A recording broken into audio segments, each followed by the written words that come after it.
I'm here with Joy Beard. Joy, your impression of the Minister, what was that? Well, as Charles says, it's all on action now. He's fully aware of what needs to happen to make this scheme work. He's leaving Donegal tonight knowing exactly what needs to happen to get people's lives back on track, to give them hope for their futures, because it's clear that people at the moment don't have hope because this scheme does not work.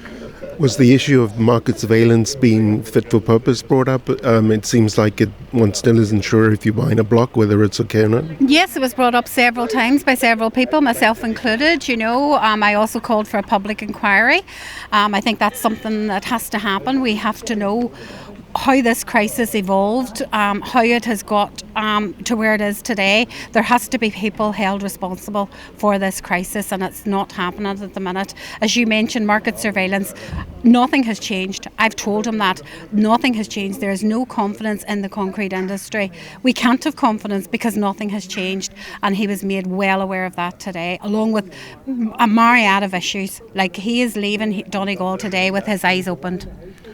Was the Minister made aware of the lack of alternative accommodation while homes are being built? And was the Chief Executive's view that temporary accommodation wasn't necessary put to the Minister? Yeah, well, I put that to the Minister as well, that we needed the emergency accommodation. I think that's a no-brainer. We need emergency accommodation. I highlighted that there's 23 homes up for rent in daft.ie today, and most of those are room shares. They're not suitable for families to go into. So I asked him where did he think those families should go.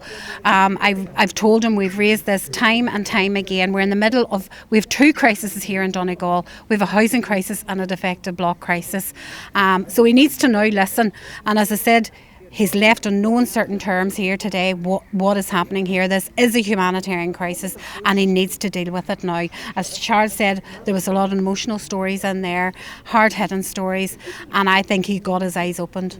So there were some homeowners present who gave their personal lived experiences. The Mike Action Group, they're homeowners, and the stories that were told were absolutely heartbreaking. That's the only way to describe them, but it's the lived reality. This is what people are living through. And Joy, anything else you'd like to add? No, just as I say, let's see, we've poured our hearts out, as everybody here has said. We've highlighted what needs to be changed. We've told them what needs to be done to enable people to move on with this scheme and move on with their lives. He has to do it. He has to be the one now to be held accountable. He's leaving here, as I said, with he knows exactly what needs to be done. Every single topic was hit today, so the ball's in his court now. Thank you very much, Joy.